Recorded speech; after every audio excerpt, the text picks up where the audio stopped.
a person earning $300,000 a year can still be completely broke. Not poor, not struggling, just stuck. In this video, I'll show you why high earners stay broke and why making more money might actually make it worse. Most people think making more money solves money problems. They imagine the person earning $40,000 is stressed. But the person earning $180,000 must feel free. The person making $300,000 must be rich. And the person bringing in $500,000 a year set for life. But reality is a lot stranger than that. Some of the most financially trapped people I've ever seen were high earners. Doctors living paycheck to paycheck. Lawyers with 7 figures of income and no real wealth.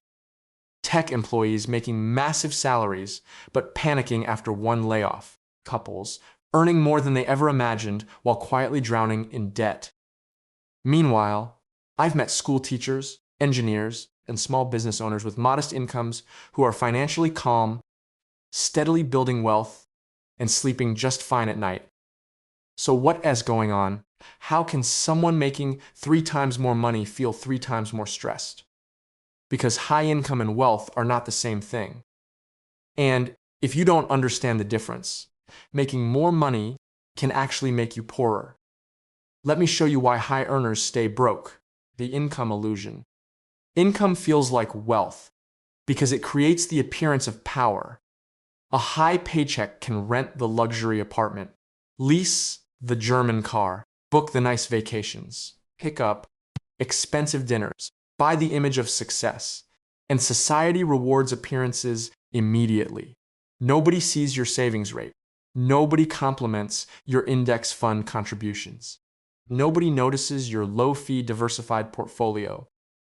But they do notice the watch, the car, the zip code, the lifestyle. So many high earners accidentally start optimizing for looking rich instead of being rich. That's the first trap, because income is temporary. Wealth is durable. Oh. Income depends on your continued effort. Wealth keeps working even when you stop. A surgeon can earn $400,000 a year and still be financially fragile if everything depends on next month's paycheck. Someone with a $90,000 salary and $2 million invested may have far more real security. One has status, the other has options. And options are what wealth really buys. Lifestyle inflation. The silent killer. A person gets a raise from $70,000 to $100,000. They celebrate, deservedly. Then the apartment upgrades from decent to luxury. The car payment appears. Weekend spending rises. Subscriptions multiply. Vacations become more expensive. Delivery becomes normal. Private school enters the conversation. Now they make $30,000 more and somehow feel no richer. Then income rises again.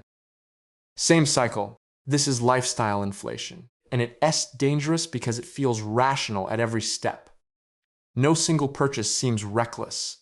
It's the accumulation that kills you. A $2,500 apartment instead of $5,500. A $900 car payment instead of no payment. A $1,100 monthly dining and entertainment habit. A bigger house with bigger taxes, insurance, maintenance, furniture, and repairs. Suddenly, a 6-figure income has been fully consumed. The tragedy of lifestyle inflation is that every raise gets spent before it gets invested. So, income rises, but net worth stays flat. You become a highly paid worker, not a wealthy person. The golden handcuffs problem. This is where high earners get trapped. Once monthly expenses rise high enough, the paycheck stops feeling like income and starts feeling like oxygen. Now you can easily quit. Can take a career risk? Can tolerate a bad boss? Can start the business? Can downshift? Can take time off? Because the machine you built requires constant feeding. This is called golden handcuffs. From the outside, it looks like success. Inside, it often feels like dependence. Many high earners are not free. They are expensive. and expensive people are fragile. Debt scales with income. Most people assume debt is a low-income problem. It's not. Debt often gets larger as income gets larger. Higher earners qualify for bigger mortgages, larger car loans, premium credit cards, vacation financing, investment leverage, personal lines of credit. The system rewards income with access.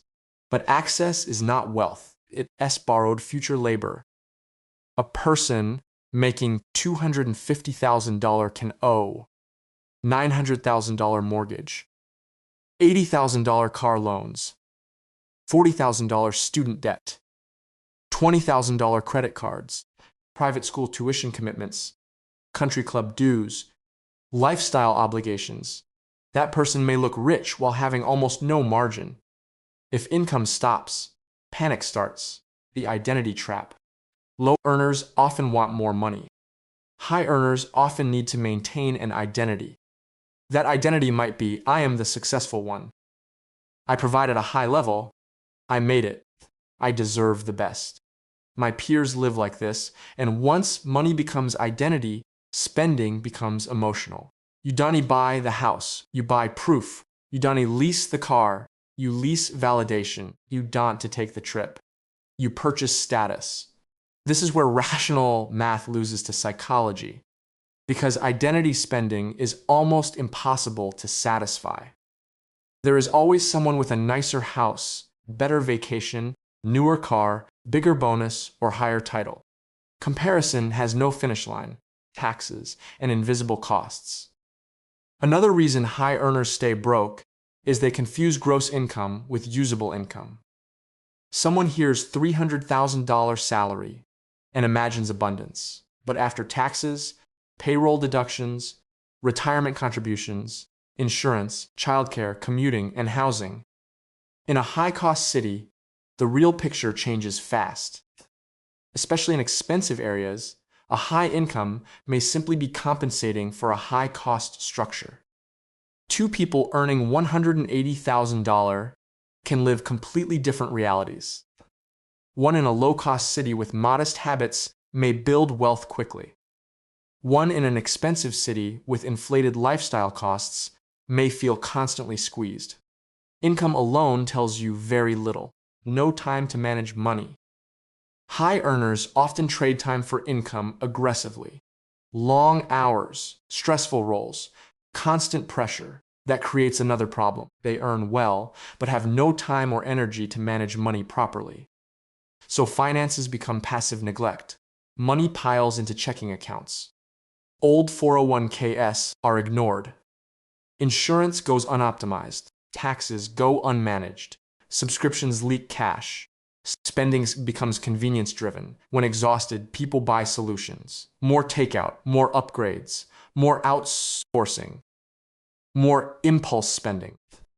High income plus low attention can be surprisingly destructive. The dangerous belief, I'll fix it later. This may be the most common trap of all.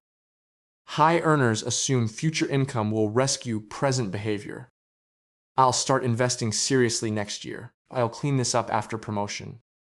Once bonus season hits, I'll reset when the kids are older, we'll save more. And sometimes income does rise, but habits rise with it. If you can build wealth on $180,000, more income alone, usually one solve it. Because the problem was never just income, it was behavior. A simple example. Two friends both earn $220,000 friend. Upgrades lifestyle with every raise. Large house, 2 luxury cars, heavy spending, minimal investing, net worth after 10 years. Maybe modest, maybe negative after debt. Friend B keeps lifestyle stable, invests $70,000 annually into broad index funds. Lets compounding work, net worth after 10 years. Potentially substantial and accelerating. Same income. Different psychology, different future. How high earners escape the trap.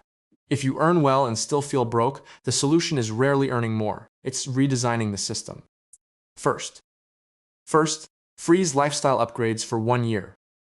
Second, measure savings rate instead of salary. Third, automate investing immediately after payday. Fourth, reduce recurring expenses that require continued stress. Fifth, define enough before society defines it for you. That last one matters most. Because if more is always the target, no income will ever feel like enough. The truth, nobody likes. Many high earners are not rich. They are just high-revenue individuals with high overhead that can look impressive for years, until a layoff, burnout, divorce, recession, health issue, or market downturn exposes the structure. Real wealth is not how much passes through your hands. It is how much stays, grows, and works without you. Why do high earners stay broke? Because income can mask bad habits longer than low income can. That's all. Money problems become less visible, not less real. A modest earner with discipline often becomes wealthy. A high earner without discipline often becomes stressed. The goal was never a big paycheck.